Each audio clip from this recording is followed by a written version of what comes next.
Jean chapitre 5 verset 19. Jésus reprit donc la parole et leur dit : en vérité, je vous le dis, le Fils ne peut rien faire de lui-même, il ne fait que ce qu'il voit faire au Père, et tout ce que le Père fait, le Fils aussi le fait pareillement. La discussion se poursuit avec ces Juifs qui cherchaient des explications auprès de Jésus sur le fait qu'il agissait le jour du sabbat en particulier, et maintenant au verset précédent qu'il s'était déclaré Fils de Dieu. Et Jésus donc leur parle et dit : en vérité, cette expression qui marque la solennité, une vérité importante qui va être déclarée, et l'autorité qui accompagne ces paroles. Donc Jésus lui-même est une source d'autorité. Il n'a pas besoin de s'appuyer sur une autorité extérieure ici, mais il donne sa révélation. Cette révélation, c'est « le Fils ne peut rien faire de lui-même ». Cette phrase, elle ne diminue pas Jésus, mais elle exprime le choix, la décision d'une dépendance volontaire et d'une unité parfaite avec le Père. Dans l'absolu, bien sûr, Jésus peut faire ce qu'il veut, mais il se plie à ce choix. Et on verra notamment plus tard à Gethsémani qu'il prie dans ce sens, en disant « Père, toutefois, pas ma volonté, mais la tienne ». Il n'est donc pas question d'une incapacité ou d'une impossibilité en tant que telle, mais plutôt de leur réalité relationnelle. Le Fils ne peut pas agir séparément du Père ou en dehors du Père. Le Fils n'agit que dans la communion parfaite avec lui. Il est impossible que le Père et le Fils ne soient pas d'un seul et même avis, d'un seul et même accord. Ils fonctionnent toujours ensemble dans une unité parfaite. Et Jésus, en tant que médiateur, avant toute chose, obéit à la volonté de son Père, une obéissance si totale que cela revient à dire qu'il ne peut rien faire de lui-même.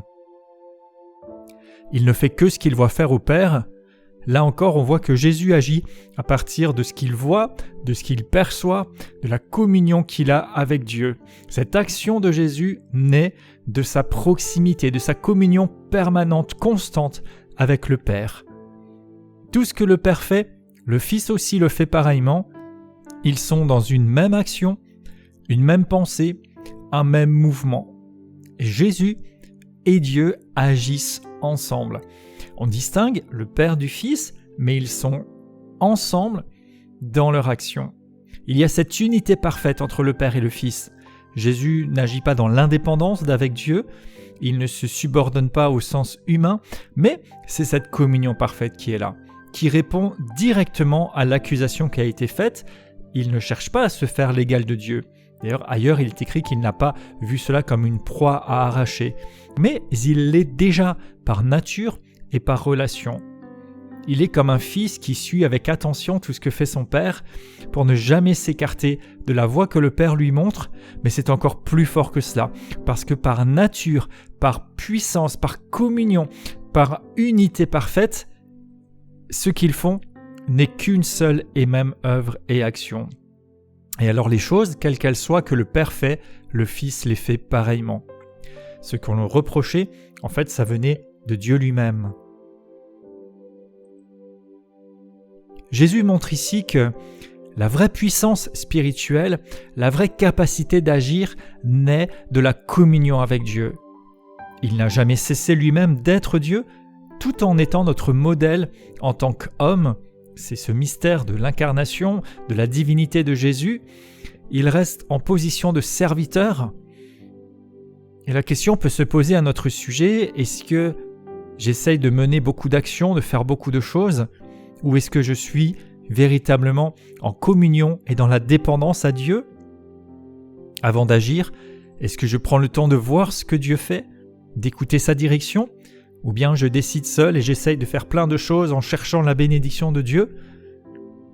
Nous devrions renoncer à une forme d'indépendance orgueilleuse et marcher dans une obéissance confiante, une dépendance du Seigneur, agir avec lui plutôt que pour lui. Vivre selon l'exemple que nous avons dans le Seigneur, selon les instructions que nous recevons d'en haut. La Bible nous exhorte d'ailleurs à rechercher les choses d'en haut où Christ est assis à la droite de Dieu. Dans cette dépendance au Seigneur, nous avons sa direction, il est notre source, nous avons sa force. Et cela peut questionner notre volonté propre, mais pourrions-nous affirmer « Je ne peux rien faire de moi-même, de ma propre volonté. Ma vie est entièrement entre les mains de Dieu. Je fais ce que je vois faire au Père. C'est là le modèle qui nous est donné. Dans une certaine mesure, cela nous rappelle Moïse qui a tout fait selon le modèle qui lui a été montré sur la montagne quant à la construction du tabernacle. David, inspiré par l'Esprit, écrit dans les psaumes « Je garde constamment le Seigneur devant moi ». Ailleurs encore, Jésus a dit « Celui qui m'a vu a vu le Père ». Alors, en écho à cette déclaration du Seigneur, rien par moi-même, mais tout avec le Père, nous devrions soumettre notre volonté à ses directives, ne rien faire en dehors et soumettre notre volonté. Faire ce qu'il fait, suivre ses instructions, et cela ouvrira encore plus de possibilités et d'opportunités de voir sa gloire. Seigneur, rien de moi, tout de toi, et que tu paraisses. Je déclare dans le nom de Jésus, je ne fais rien de moi-même. Je fais ce que je vois faire au Père. Je soumets ma volonté quant au service. Je reçois ses instructions. En tant que fils de Dieu, je révèle les réalités de mon Père. En tant qu'enfant du Père, je démontre les réalités de mon foyer, ma maison, les réalités célestes. Que ma vie révèle le Seigneur. Amen.